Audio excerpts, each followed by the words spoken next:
Good evening, ladies and gentlemen. My name is Matty and I am an alcoholic. Member of the East Naples Men's Group.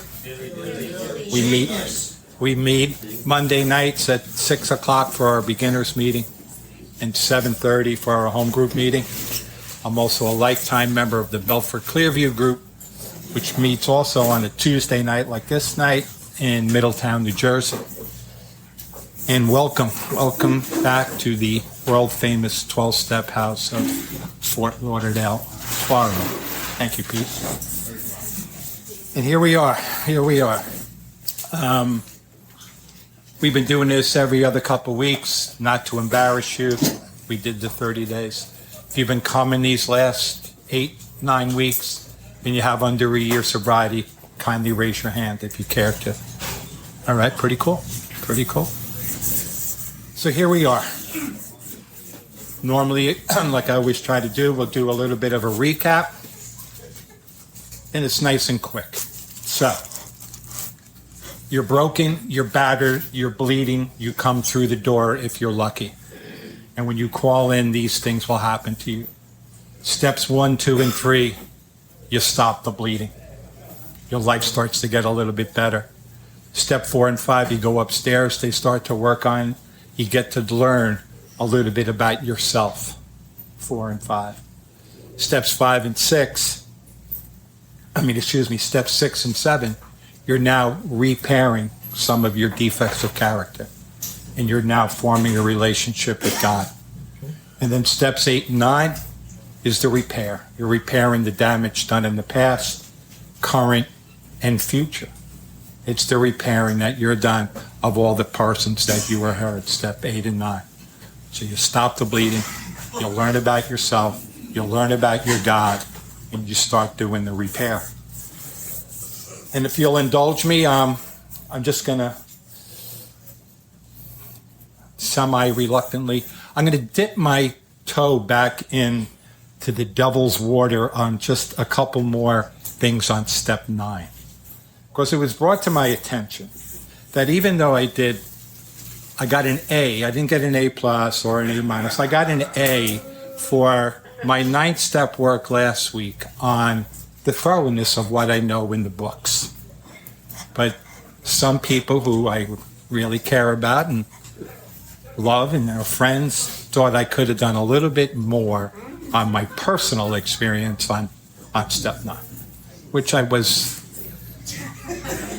not really happy to have to do. But if you recall last week when I was talking, I talked about, and it'll happen to all you guys that have less than a year as you continue to come here. Events will happen to you either in meetings, sponsoring people, just being in a network of people that will change your life.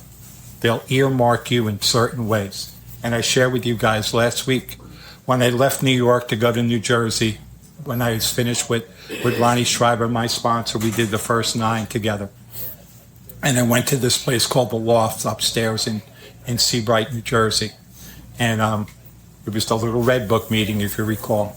And the fellow that was leading it, when he got to step 9, something triggered in his mind. That he had the whereabouts, the affordability to be able to, and he got on a plane the next day, went to California, and made an amends with someone years and years later that had affected them there. And the highlight of the whole thing when he came back and we talk about there are certain steps that are there for you for your lifetime, right? Remember, the 12 steps are one big amend, but 8 and 9 will be there for you for your lifetime. You know, once you're even finished your 8-step list, your 9-step list, hopefully you don't add any new names to it. That's what this upcoming step 10 is going to be about. We don't add, we look to subtract a little bit, right? Mm. So when I talked about step 9 and when Ronnie and I did it, we broke it down into the 4 categories. Family, friends, employers / creditors, deceased. So I shared a little bit about you with the deceased, my grandma, the Fear on Farm, the FBI, me getting the Mann Act, underage girls on the farm, and I had to come back and face the music there. that was the only letter that I had to do to someone deceased because of the hurt and harm that was done. Remember I shared with you guys, she gave me the key to the house. And because of my behavior, no one else, none of my cousins or brothers and sisters ever got it after that because she couldn't trust them because of me. And then we spoke a little bit about the creditors. You know, the creditors, employees, I shared a little bit about the hurt that I did with coworkers when they expected me to be there and I wasn't there. How that hurt them, how it affected their lives and their families' lives. You know, you're just blowing it off. I'm after hours. You know, I'm not going into work. I'm taking the day off, but not realizing that they were counting on me to be there. Integrity was not a word that was ever in my character at that time. It is today, but never then. So he's talking about I had to go to my employers. Now, when I'm on step 9 now, I'm almost a year in, I'm working, guys are seeing the change in me there. But it's not the loophole. I had to go to these men and women who were my bosses and make amends to them. And then there were the financial amends, you know, paying back the monies borrowed from family and friends. You know, back in the day then, credit cards hadn't even started to come out yet, you know, so there was that. But I was in debt for a lot of money based on school loans that I had just blown off, right? And hospital bills. You know, when the lifestyle that we lead, you end up in the emergency room quite a bit. And I shared when I was in between jobs, when nobody would hire me was the basic truth of that. I ran this bar called Lady Ann's Full Moon Saloon. And it was a bikini bar on 46th Street and 8th Avenue in New York. About 75 feet long and about 10 feet wide. And we had 6 girls in bikinis working the bar. And I was the manager, so there were nights that things happened, and there were nights I ended up in the emergency room. And I didn't pay any of those bills, you know, and I just blew it off. When I worked with Ronnie and those things there, when it came time for the financial amends, I had done the ones that I could. Back in the day, there was a thing called TRW that you could get, this huge green computer readout of your past. And it was all of the debt that I had tried to escape from. And we set up a payment plan. And I reached out reluctantly to some. Some accepted my payment plan. Some wanted their money right away. But the motion was there. I'm cleaning my side of the street. You know, there was no FICO scores then or credit ratings. You either had credit or you didn't. You know, and I had 0. I had to repay all these things. Not to brag, but today was the day when my Social Security check comes in. That's when I pay my credit card bill. And they said, you have a new FICO score. And today my FICO score, 860. Woo! Pretty good. Pretty good. From having no credit to that.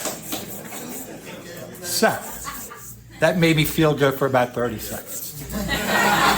So, not your applause, the FICO score. So that was good. So, and then came the hardest part. You know, when I'm doing my family was done, my brothers and everybody was done there.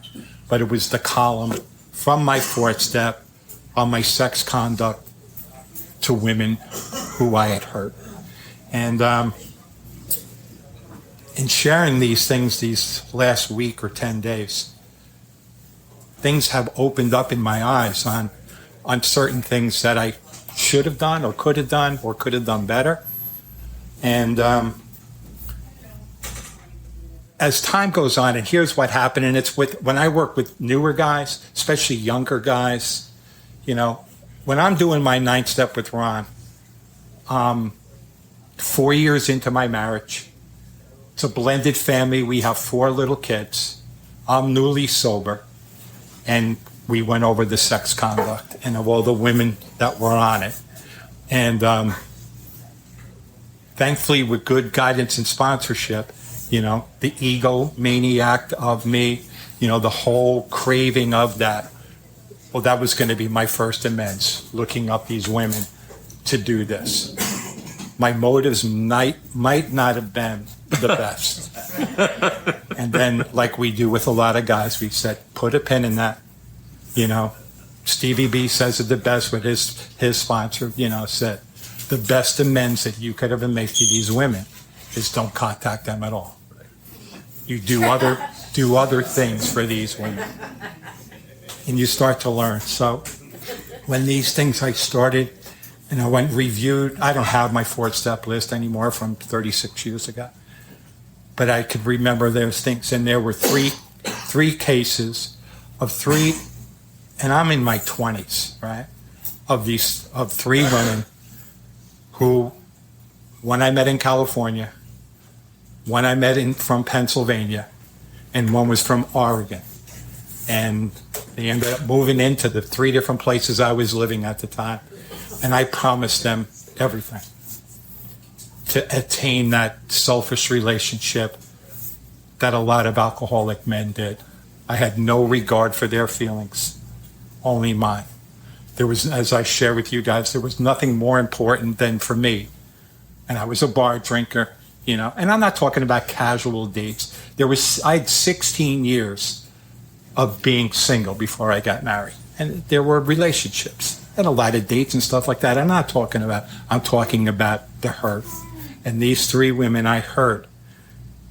There was no Facebook then. There was no Instagram. I had no idea. One of them, I couldn't even remember her last name.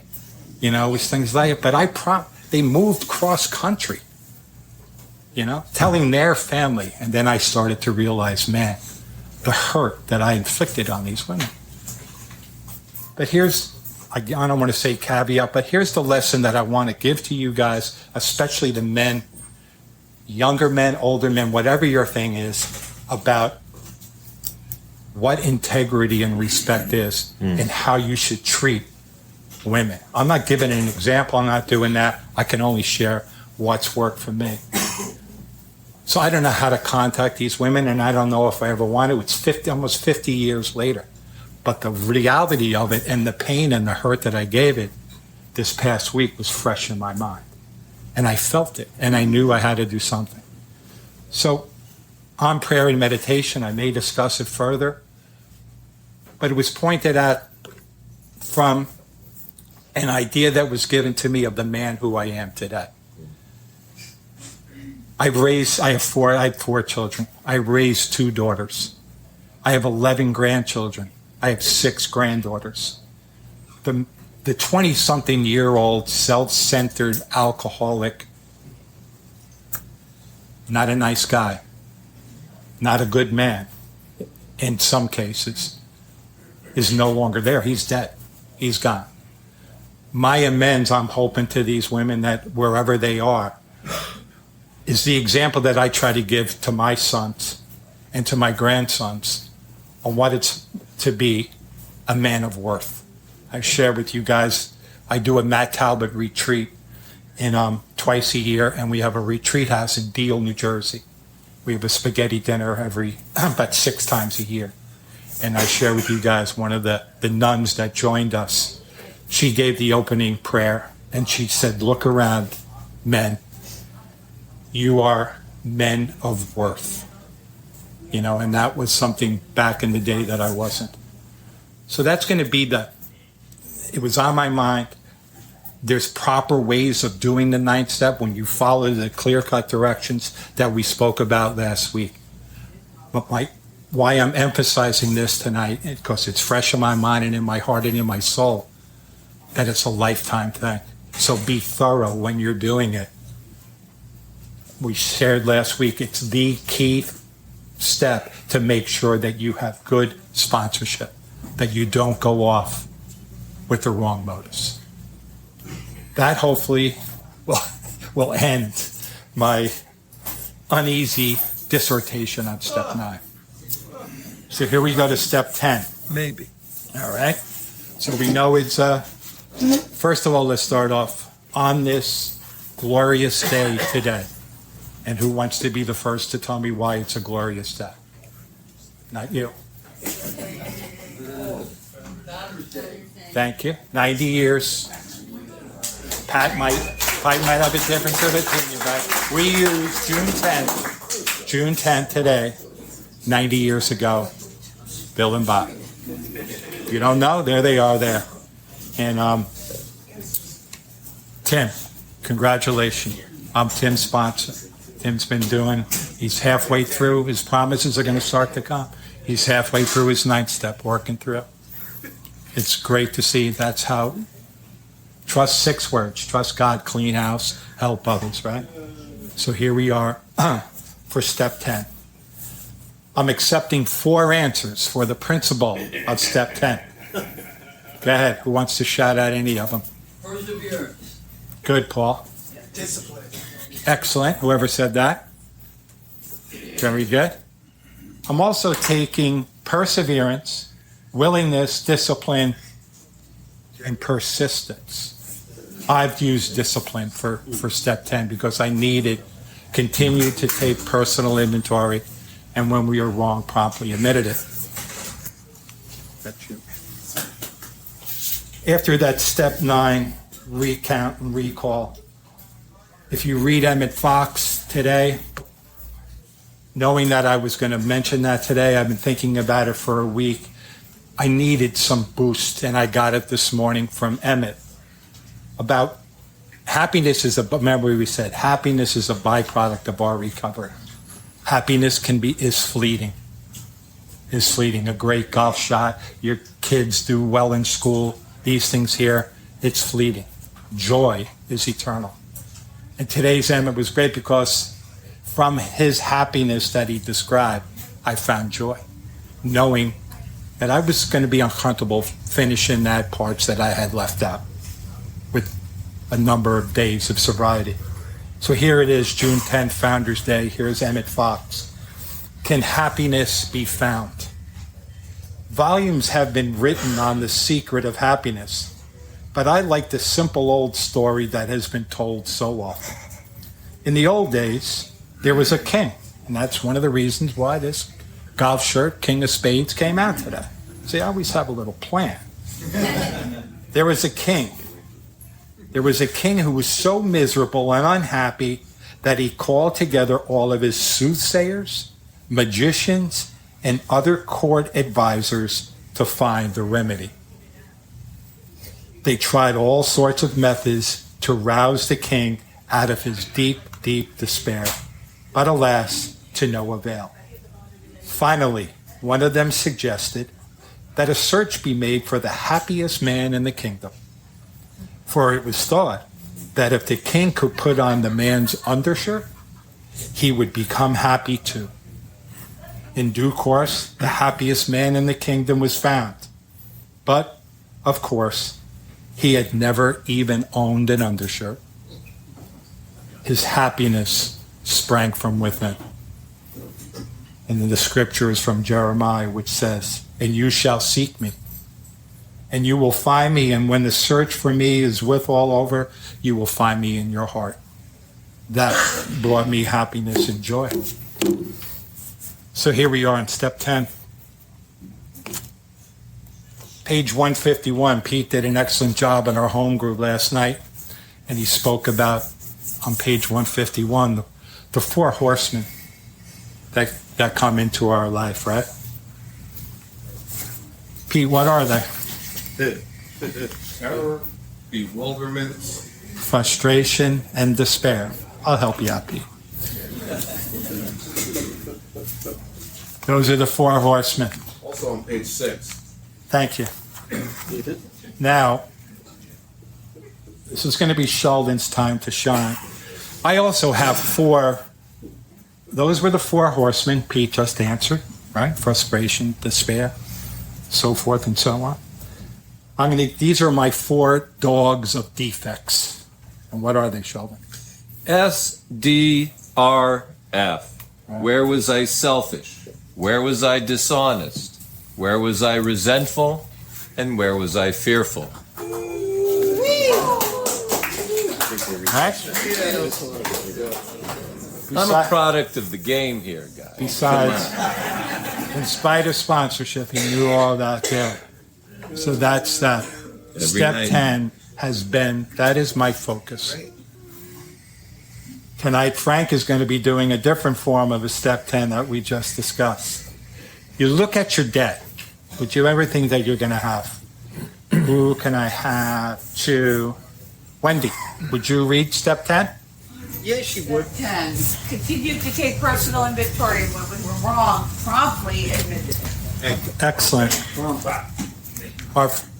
My mentor and one I've never met, who I mention his name every time, Ray O'Keefe, when he got to that part, and I'm told many times from the Miami's men's group, that when it was said promptly, and then he would say, well, at least in your lifetime.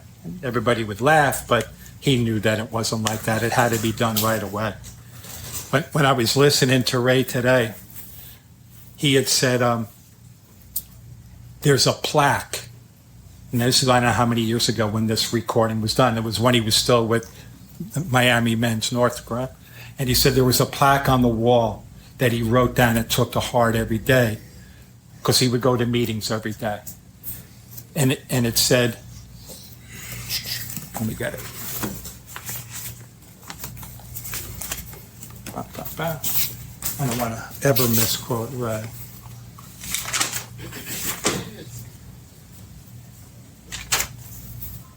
Here it is. Plaque in North Miami Men's Group. I wrote this morning. We came to get, we stayed to give. Think about it. Why are we here? Yeah. Us in East Naples, we have 6 words we go by. Trust God, clean house, help others. This one I love. We came to get, we stay to give. That's our job. That's our job. And he said there was another one that he loved when he got to step 10 and he'd already, everything is done. The promises are coming through. He's in. That's when I ask all my guys, are you in? If you're not in, maybe we regroup later at another date. I'll never say don't waste my time. I only say that to one guy of the many who I sponsor because he was wasting my time and his time and everybody's time. And he came back around eventually. But Ray would say this, when you've reached this point now, liquor isn't even a thought. Drinking isn't even a thought. And he said, AA is like the mafia. If you leave, you'll die. Huh? If you leave, you'll die. And I thought, man, that was pretty cool. Ominous. So here we are. We've done we'll get in a little bit more of the SDRF. Step 10 is a 2-part step that Wendy just read. Continue to take personal inventory. First part. When we were wrong, promptly admitted it. And then when this is, I'd finish up with Ronnie. We would do this work. I would write this on my own. By this point in time, I'm settled in from Hudson County, New Jersey, into Bergen County. As I'd said, I'm a year in. I'd made my amends. I'm getting work. I'm paying those debts down. Work is coming my way. We were able to rent this house where I could get my kids out of a place they had no place being in, and things are starting to improve in my life. Things were really starting to improve. We're renting this house from this guy, Carl Backstead. He was great. I've shared before, he loved guys in AA. He would help any AA guys. He owned a bar in town, and it was a dive bar. But Carl was a multi-millionaire. He owned hundreds of properties all through town. That's how I got his house. One of the 3 men who 12-stepped me reached out to Carl and said, I got a new guy coming down. He's got a shop. He's got a young family. Can you find him a house? And he did. And I've rented this house, and when I go back to Middletown, I go look up at this house there. But, I thought it was like a mansion when I first got there. And Carl was great. So it came in, and this guy, Jimmy Griever, that was there. So, we would talk, and we got into the part of step 10. So I moved into this house June of 1990. School had just gotten out. I have little kids. And this is a famous story with my daughter and all my people in her neighborhood. So here I am, the first 2 days in this house. I think I share with you, my sobriety was in jeopardy because I wasn't practicing step 10 well. Remember, I think I shared with you guys, I would leave. I'm 50 miles away from New York now. Take a bus 50 miles to work. Take the bus back home. My home group then was right outside of, it was in West New York, New Jersey. It's right outside the Lincoln Tunnel. Another 45 miles back up to do a meeting and then back down. 3 days a week. Remember, I shared 2 days a week, 1 day a week, 1 day a month. Ronnie let me go before he, said, get another sponsor. This is how it happened. He said, if you continue this, you're going to drink. And he gave me the meeting book from Jersey. And off I went. And the first meeting was right down the block, 500 feet, 600 feet from where this house that we were living in. So it's the end of school. My kids are being registered for that. My wife is sitting on the step and, everybody, I don't know why. I've always had the house where everybody congregates. I don't know why, but it always was, no matter where I lived. So all these people are on the front step and she's talking to everybody. I'm like, I really don't want to know any of these people yet, but I got to get to this meeting. So I go out the back door. I hop over the fence of my neighbor. I hop over the next fence of the next neighbor down so that nobody that's in front of the house is going to see me. So my daughter Katie is 1990. She's 5. And she's just learned to ride a two-wheeler. And she's zipping around the neighborhood. And I'm walking down. I look. It's like, I thought I was like, in the military, Serbia. I was like, I'm doing maneuvers, but I want nobody to see me. And I'm halfway by the church hall, and there's Katie riding the bike, and she screams out, "Hey, Dad, are you going to that AA meeting down the street?" Welcome to the neighborhood, Matty Furn. All the neighbors are now looking. And I was like, oh. So on a lot of my anniversaries, Katie now just turned 40. She has 4 kids of her own, and from what I see, no alcoholics yet, but the jury's still out on some of them. So, but the things that had to be done in my 10th step there, what was I going to do? Because by this point here, we're talking about the big book has the greatest descriptions of it. We set right away any of our mistakes, which is what we have. We cease fighting. As we know, the book is littered with promises, right? And these are some of my favorites. The 10-step promises. The genius of Bill Wilson, we talk about it a lot, right? In the big book, a paragraph each for 6 and 7, 8 and 9 was a couple pages, 2. Step 10, 4 paragraphs. 4 paragraphs that has some of the greatest words that has saved my life and countless of other men that I know. And it's the base of this is the 10-step promises, which just quickly are. And we cease fighting anything or anyone, even alcohol. See, you're on step 10. All that stuff behind you. You're moving forward, not backward. For by this time, sanity will have returned. Right? We talked about Paulette always says that. Step 2, now here it is in 9 and 10. Right? We will seldom be interested in liquor. If tempted, we recoil from it like as a hot flame. We react sanely and normally, and we will find that this has happened automatically. We will see that our new attitude toward liquor has been given us without any thought or effort on our part. It just comes. That's the miracle of it. We're not fighting it. We're not avoiding temptation. We've been placed in that safe place in a position of neutrality, safe and protected. Right? The problem has been removed. There was an old book, Stools and Bottles, old AA stuff, and they used to say, alcohol can remove any stain. And then it would give you all the things that are removed. Your job, your wife, your kids, your license, everything. Removed all that. But we gave them away. Those four paragraphs there have all of it. And then here's the best part of that for me, and it always has been. Every day is a day we must carry the vision of God's will into all our activities. You've heard me before. I've always summed up every day God's will for me. WPLJ, right? Work, pray, love, joy. God is love. That's his will. That's the proper use of the will for me. Much has already been said about reading strength and inspiration and direction from Him, capital H, who has all knowledge and power. If we have carefully followed the directions, we have begun to sense the flow of His Spirit in us.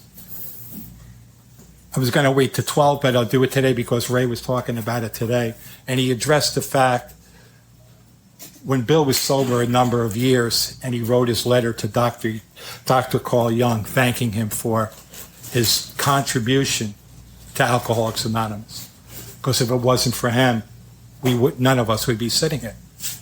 And if you're not familiar, Roland Hazard, very wealthy businessman from New York, wants to see Dr. Freud, and he gets Dr. Jung, who was a spiritually based man, and he gives Roland the direction.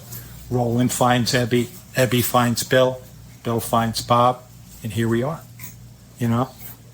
And it was all that stuff there. And Jung said something to Bill that Bill marveled at. He said, because Dr. Jung tells him, how ironic, and I'm paraphrasing, is it that what liquor, alcohol, the Latin, spiritus, right?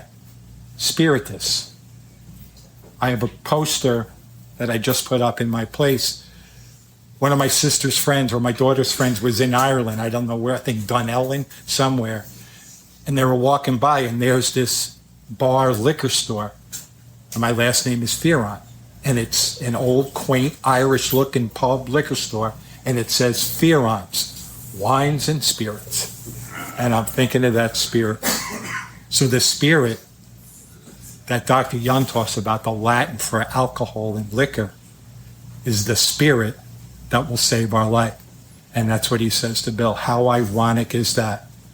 That what was killing them is what will save them. Tremendous. If you're paying attention and these things happen, you'll get to understand that stuff, and it's awesome. Next. Oh, Karen's not here. She doesn't like when I bring a lot of books. She doesn't like that part. But here, this is called Drop the Rock, right? So it's the ripple effect. Drop the Rock does 6 and 7, and then the ripple effect is all about step 10. How the co-joining of 6 and 7 leads to 10. And this is like when I'm in Jersey every Thursday night for the last 30 years. There's a men's Drop the Rock meeting. We read 5-6 pages and it goes around. And I haven't opened up Drop the Rock in a while. And here was my bookmarker. A Mike Chase, Alcoholics Anonymous AG bookmark. And a picture of one of my granddaughters who is now 16 when she was a couple months old. I haven't seen this in forever. Little things. The little things that come to us, right?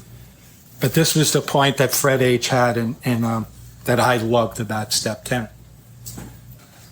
And it's Drop the Rock, and here it is, you know. You learn about your 10 step because if you're doing inventories, ladies and gentlemen, there's work involved here. You're going to need a pen or number 2 pencils. You're going to need pads. I like rulers. I like highlighters. I like all that good kind of structured stuff, right? So there's work involved.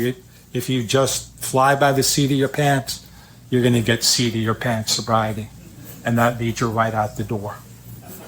But here it is, step 10 and now. When we did our first moral inventory in step 4, we looked at how we had harmed others days, weeks, months, years, and perhaps even decades ago. When I saw this and read this, I said I knew then I was meant to revisit step 9, and that's it for that. You know, we made amends to as many people as we could. We cleaned up a great many of our old messes. Now, as we work step 10, we don't have to spend so much time cleaning up past messes. We've done that, right? Now, as we work step 10, we don't have to spend all that time. As a result, we are able to focus on the present instead of the past. Focusing on the present means being fully engaged. Here and now, we are not regretting or reliving the past or anticipating or worrying about the future. We're fully here, italicized. This allows us to more clearly see and to feel and realize, doesn't say this, but what the hell is going on. That we get to see. We become able to spontaneously work steps 4 through 9. Listen how he describes it. Able to work spontaneously step 4 through 9 on the fly. It just flows. It's coming to you. Step 10 is steps 4 through 9 wrapped in continuous activity. Play that around for a while. This is the progress that you make. In working step 10, we steadily build a habit of doing 4 through 9 whenever they require it. We no longer work the steps as a careful, highly deliberate performance. We practice them as an ongoing improvisation on the theme when we speak to our God, thy will be done. Step 10 becomes practice one day at a time, one breath at a time, one moment at a time. You know, it's just not thank you, God, and hit the sheets.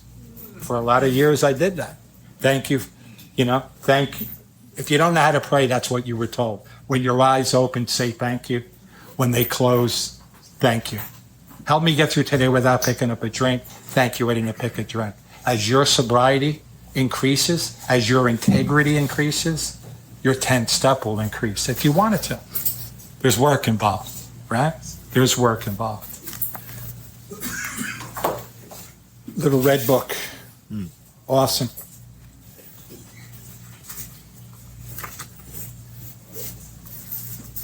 Your 9th step is done. The promise is there. You're halfway through. You're loving your life. Things are going good. And here's what they'll tell you. Before we can settle the harm done to others, we must eliminate the source of moral and physical devastation within ourselves. That's where the daily inventory comes in. Alcoholism is our illness. Not my family's, not my friends, not my coworkers. It's my illness. It caused the injuries we imposed on our families, friends, and the loved ones, even those who have departed. It accounted for our indebtedness, our impaired physical condition, our irrational thinking, our insane behavior, our spiritual illness. We make amends to ourselves, to the personalities who we once were and the ones that we are becoming.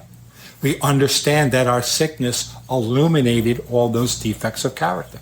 That's why you do 6 and 7. 8 and 9, now you're fixing those illuminated defects of character. The alcoholic's rehabilitation is contingent upon the amends that he or she makes as long as they live, a lifetime process. That's what step 10 is about for that inventory. We don't clutter our list with incidental things. At the end of the day, what does it say? I know when I'm wrong, I'm not Arthur Fonzarelli. I can't say the word wrong. I hate saying it, Self-justification, one of my main character defects. When I'm right, and I want you to know it, in a roundabout, loving, charming, manipulative way. Most times. Thank you. Right? But when I'm wrong, I know it. Because you get that feeling inside your soul. And we don't drink it away anymore. Mm-hmm. You got to deal with it. And that's what step 10 is about. If you need to make an amends, you make it immediately, as promptly as you can. Some couple good points, and then we'll finish up here. The 12 and 12 talks about one of my favorite topics, house cleaning. What do? There's different kind of inventories. Your spot check inventory. Something happened, boom, I was wrong, boom. The end of the day, upon retiring, when you review your things. And a lot of us go and recommend it on a semi-annual retreat where you clear, you're spending your weekends, Shalom Mushastam. You spend your weekends with men and women, not together. Separately, men with the men, women with the women, but there's co-ed ones too.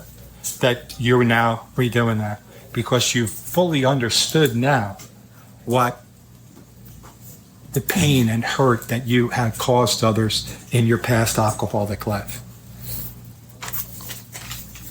Let me just here. Where is it? In our 12 and 12. On page 90.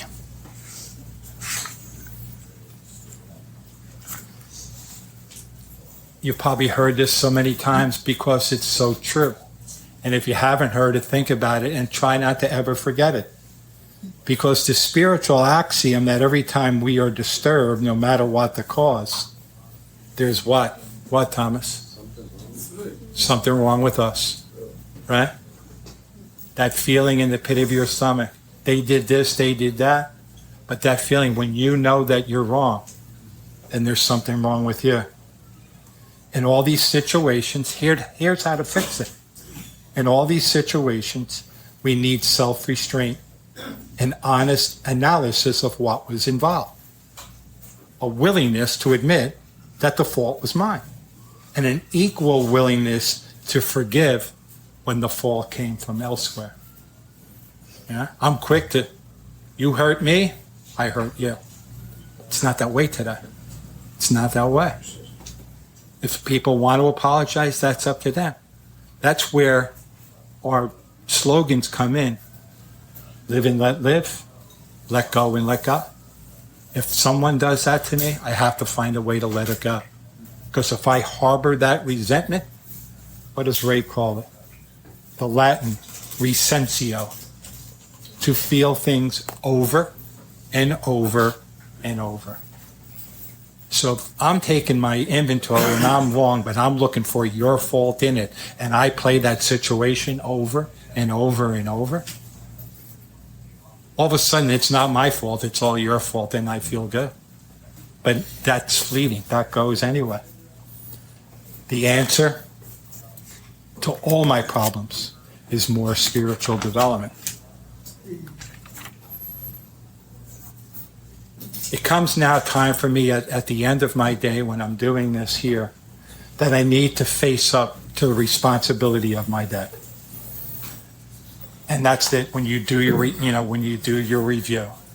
So for many years now, no matter where I am, I've shared with you guys when my eyes open, when I see the first crack of God's beautiful sunlight, my thought is, first I say thank you. And I say, thank you for letting me, where I'm living now, I have a beautiful place. And the sun comes in and I say, thank you, God, for letting me wake up sober in my bed, in my home, in beautiful South Florida. How did I get here? By God's grace is how I got here. That's how my eyes open. And then I go on through my prayer and meditation, which we'll talk about in step 11. But again, the answer to all my problems is more spiritual development. The spiritual development for me comes in my routine. I'm retired. I have a great life. I have readings that I go through every day. Things that I do. After that, I get out of bed and I do that. And then I do my readings. Because I've learned from them. Step 10, in closing, is something, again, I don't want to repeat, but it's something that when you've reached this pinnacle, you're able then to realize, man, I am in. This is it. This is the program. This is the program, the maintenance steps, right? You went through that little quick review. 10, 11, and 12 are what is termed the maintenance step. If you want to keep your house in good shape, you maintain it. You want to keep your car in good shape, you maintain it. Your physical being, you try to maintain it. But the most important maintenance comes with your relationship with God. Amen. Because without that, there's nothing. There's nothing. So, ladies and gentlemen, as I like to close, and I'd like you all just to remember that just for today, please keep your eyes above the waves. Oh, drop.